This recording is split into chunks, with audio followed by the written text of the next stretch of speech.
The following information is brought to you by the High Plains Patriots. If you could, please tell us a little bit about yourself. Well, I was born in Clovis, New Mexico, went to school, Clovis High School, graduated with a BBA in Finance and Accounting from Eastern New Mexico University, did some graduate work at Tech. Spent basically 35 years in the banking business, mainly as a commercial banker, financing commercial real estate in 17 states. Also did a brief stint of about 5 years as Deputy Director of the New Mexico Mortgage Finance Authority. As a matter of fact, 1 year of that term, I was the acting executive director of the New Mexico Mortgage Finance Authority. So basically, I've been involved in either real estate production or finance or structured finance for my entire career. So that would make you qualify to answer the following questions. I believe that I am, yes. Why do New Mexico cities believe it is necessary to enact affordable housing ordinances?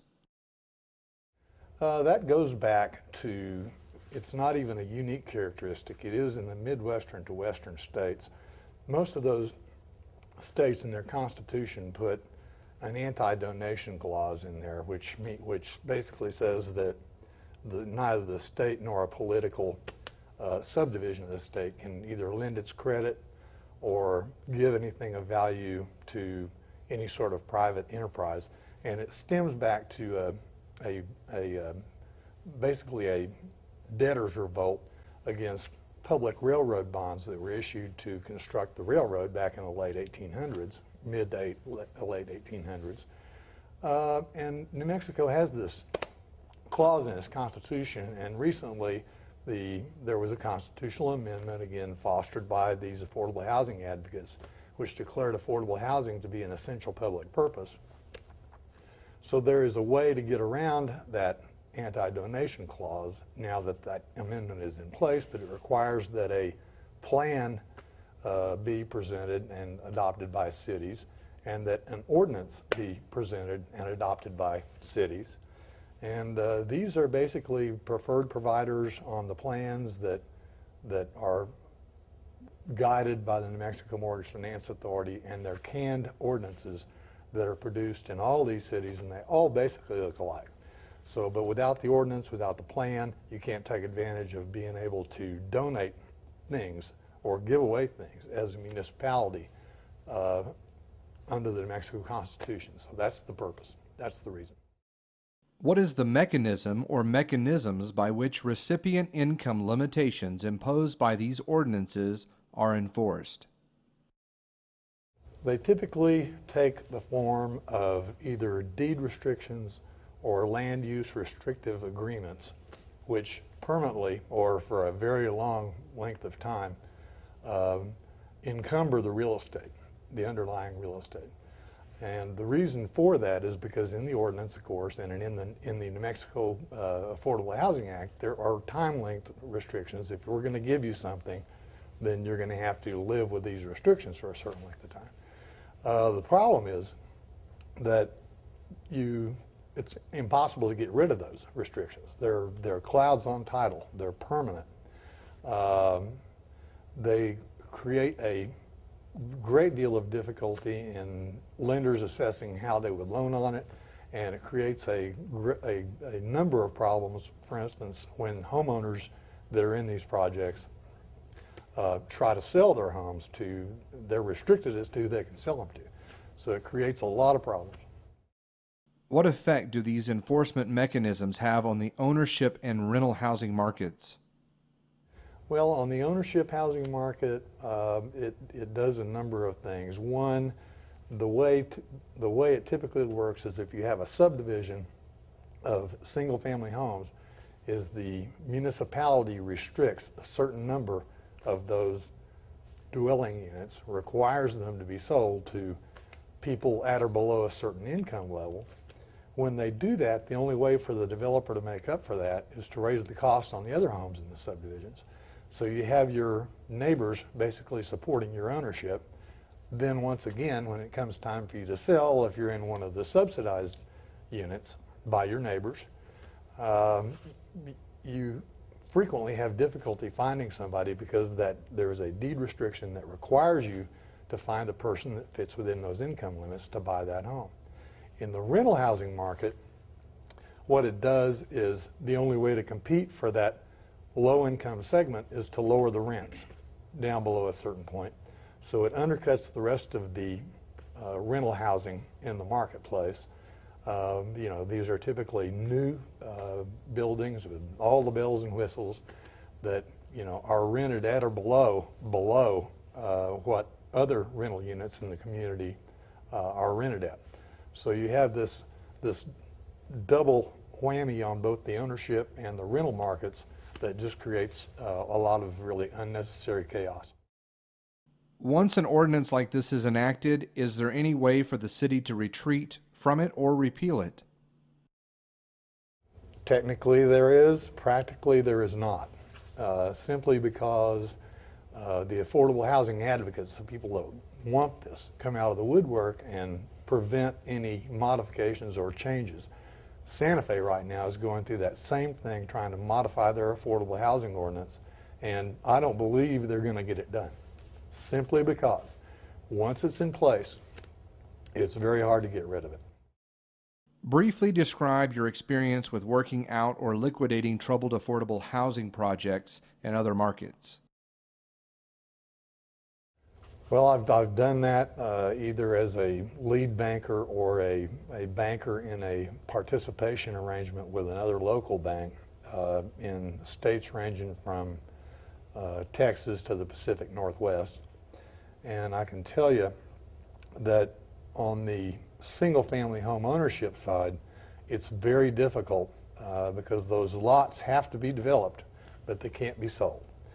So what lenders have to do is just disregard those lots that are restricted by the affordable housing covenants. This is on the ownership side now. And hope that they eventually get out by raising release prices on the balance of the lots, which once again raises the cost to the other people in that subdivision.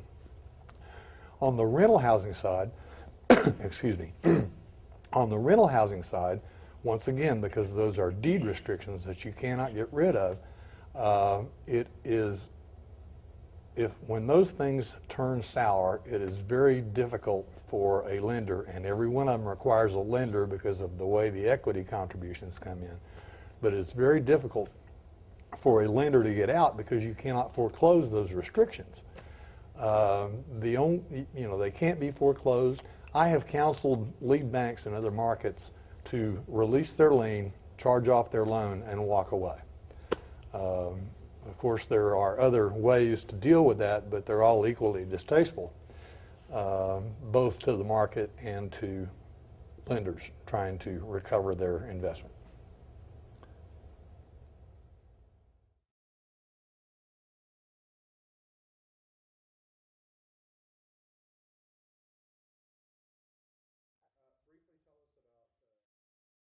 Please tell us a little bit about yourself. My name is Tim Ashley, and I own a local business in Clovis, which is involved in the construction industry. It's a family business that's been in my family since 1957. So I have long-standing roots in the community, and I'm very familiar with the construction industry, especially locally. The citizens of Clovis have been told repeatedly that the Affordable Housing Ordinance will help the community secure much-needed housing for Cannon Air Force Base personnel. Is that true? Not entirely. When you look at the wage scales of Air Force personnel and compare it to many projects have an income limitation set below what some of the lower pay scales of the Air Force will be. So while there may be some that would qualify, it appears at this time that the majority would not. To qualify for affordable housing under the plan, what are the income limits for occupancy? Income limits are set depending upon the project and how they got their funding for that particular project. The Hotel Clovis project, for example, is set at 40% of average median income. So that income limitation works out on a single person. That person could not make more than roughly about $17,000 per year. Many Clovis citizens have a sentimental attachment to the historic Hotel Clovis. Why does your group want to tear the hotel down? It is a misnomer that our group has any interest as to whether the Hotel Clovis remains or is demolished. The fact is, we don't have an opinion on that issue. Our issue is the Affordable Housing Ordinance, which the city approved, in which we have a negative referendum election scheduled for this coming August 2nd. Isn't it true the Hotel Clovis project is designed for senior housing? The senior housing idea came from an earlier developer. Back in 2007, the Clovis News Journal published an article about that developer. His name is Jonathan Reed, and he originally was looking at developing it for senior housing. And interesting enough, he was not asking for the city to adopt an affordable housing ordinance in order to do that. He was willing to purchase the building from the city and develop it for senior housing. However, that is not the path that was eventually chosen. And instead, the RFP was issued by the city of Clovis, and they awarded that RFP to Mr. Crozier, who is developing it for low-income housing. And currently, that is the plan. Can you tell us a little bit about the housing planning organization that this ordinance creates, and who will serve on it? The housing planning organization identified in the Affordable Housing Plan has members from the banking community, a member from the banking community, a member from the building community, a city member, as well as housing agencies member, and those will be appointed by the City Commission. What are some of the duties of this agency? Some of the duties of the housing planning organization are to identify affordable housing needs, identify locations in the city, and many of the duties are still unspecified, and that is a very big concern. What will be delegated in the way of powers to this organization? How will affordable housing projects be funded? Affordable housing projects are funded through federal funding programs such as HUD or FHA, and those programs are usually funneled through the state agency, the New Mexico Mortgage Finance Authority. How would the plan promote development of infill housing for single and multifamily homes? With money, free land, or what other types of support?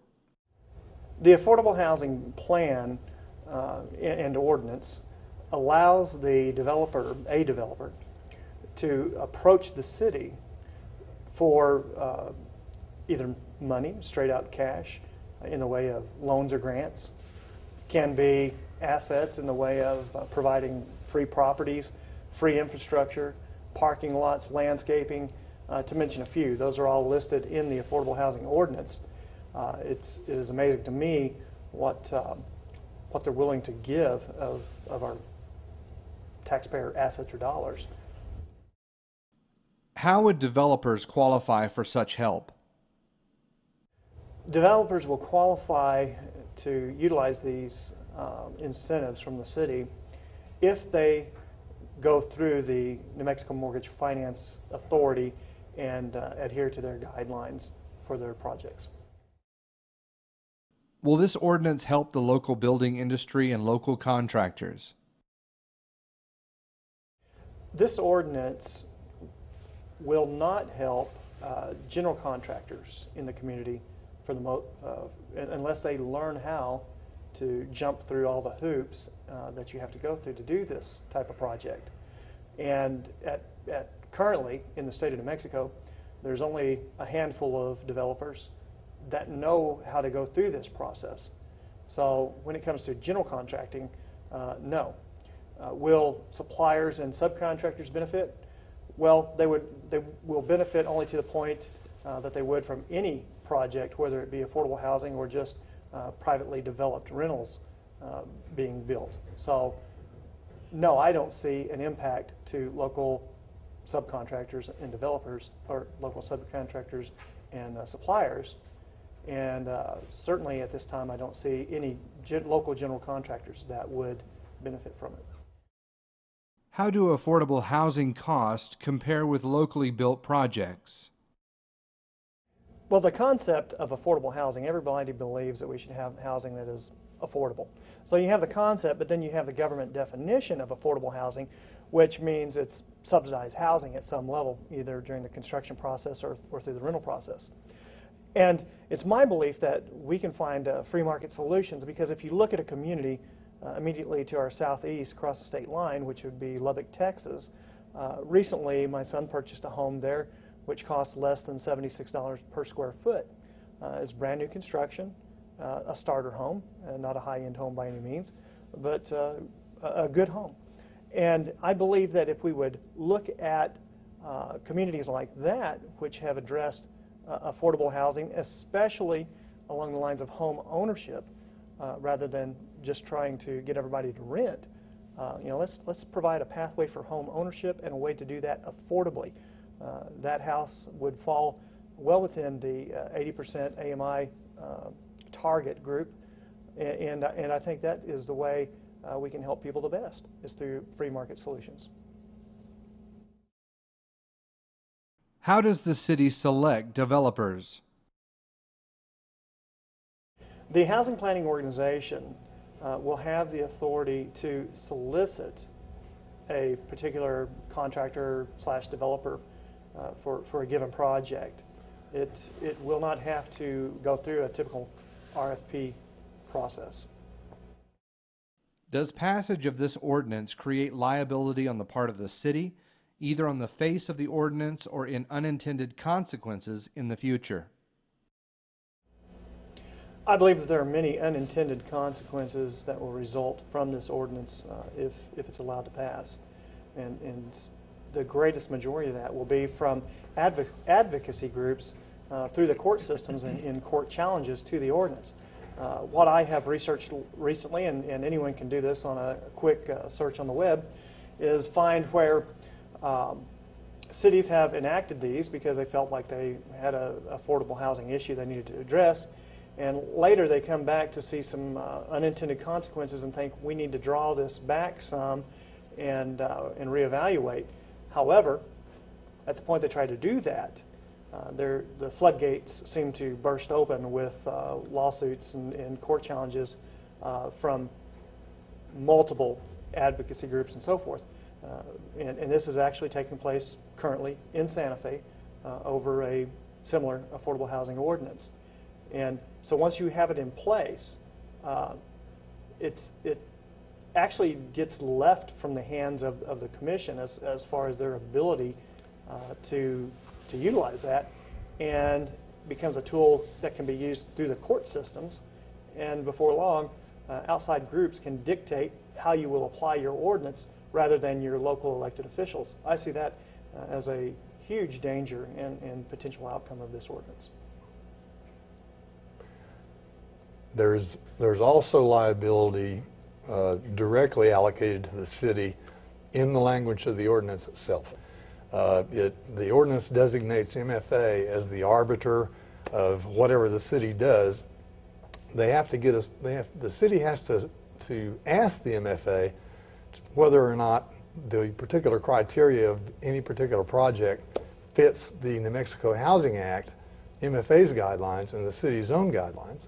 The MFA may say yes, it may say no, it may provide guidance, but there are certifications in that ordinance where the city is required to certify to the MFA that they've reviewed it and it does comply. Same token, there is exculpatory language in there where, if the MFA is wrong in its assessment as to whether or not it complies with the state constitution, the MFA Act, HUD guidelines, whatever, that the MFA is not held liable, the city is, because of the certification language.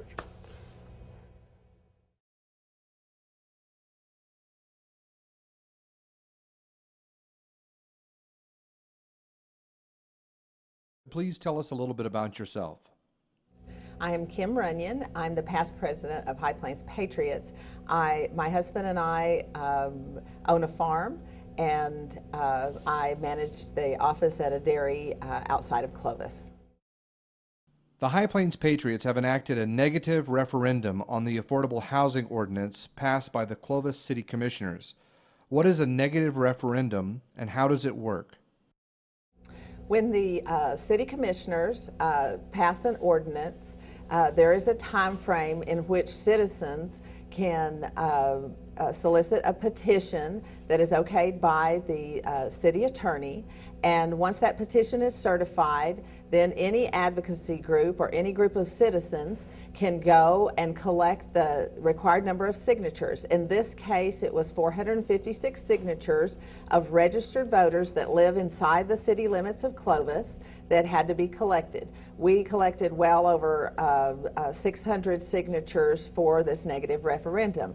At that point, you have 30 days after the ordinance is passed to collect those signatures. Once they're turned in and verified by the city clerk, then 60 days after that time period, an election will take place. And the election simply states that whether or not the citizens of Clovis want to approve or disapprove of the ordinance that the city commissioners passed. Is this election about the renovation of Hotel Clovis? Absolutely not. The Hotel Clovis can be renovated with or without this ordinance.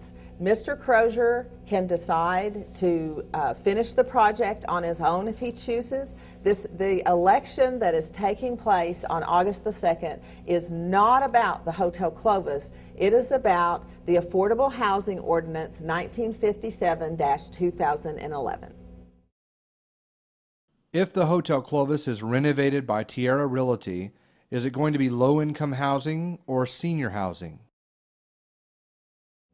Back in 2007, when Mr. Reed was planning to renovate the Hotel Clovis, he was doing a project for senior housing. However, if this project is enacted, it will be specifically for low-income housing, and you would have to fall under 40% of AMI to qualify to get into the building.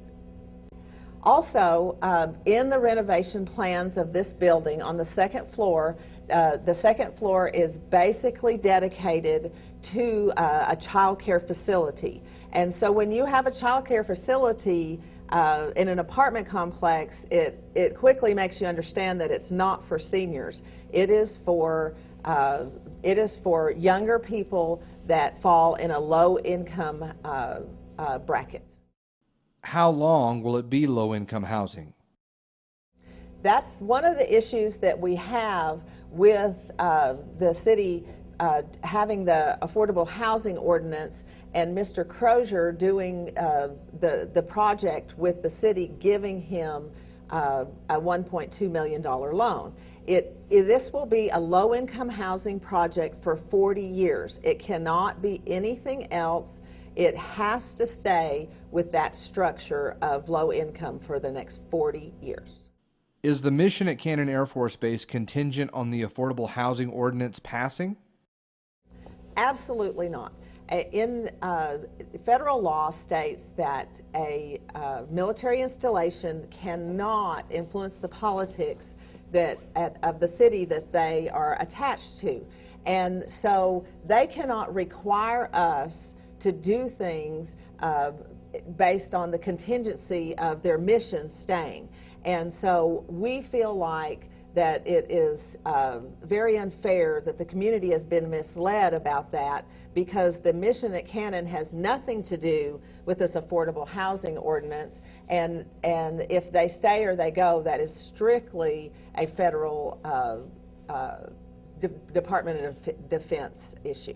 Did Colonel Clark write a letter of support to the city in favor of the Affordable Housing Ordinance?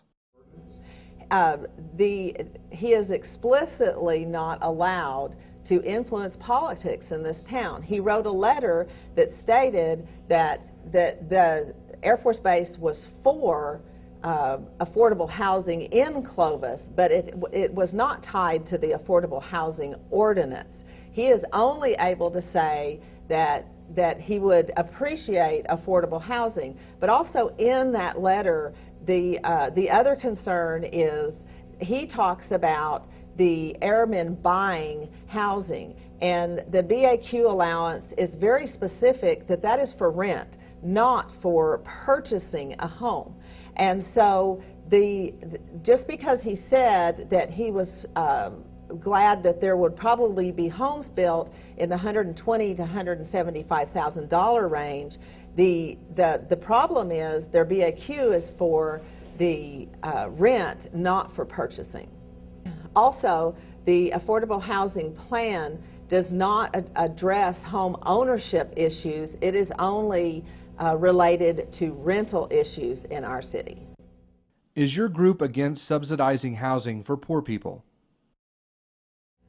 Our group is not taking an issue on people that are poor and where they live. Our group is taking an issue with this ordinance because of the overreach that it gives the government back into our city and influences the way that construction is done, and construction grants are awarded to different people. The concern is not about whether or not we are subsidizing housing. The concern is, are we're doing corporate welfare and subsidizing people that don't need subsidies. What is your biggest concern with this ordinance?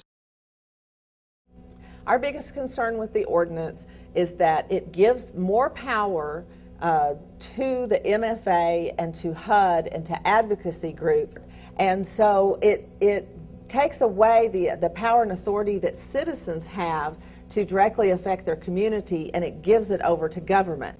Essentially, it grows government and grows government spending, and that is something that our country is going to have to stop if we are going to get our fiscal house in order.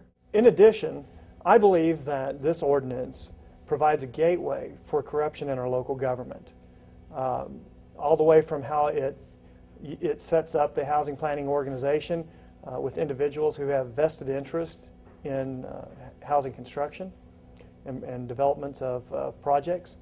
I do not think that it's in the best interest of our citizens that this power be given to our local government, because the last thing we want to do is bring pay-to-play to the city of Clovis.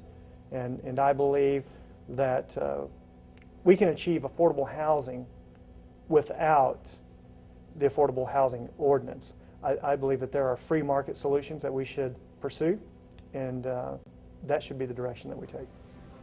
We'd like to thank you for answering our questions here today. Thank you for having us.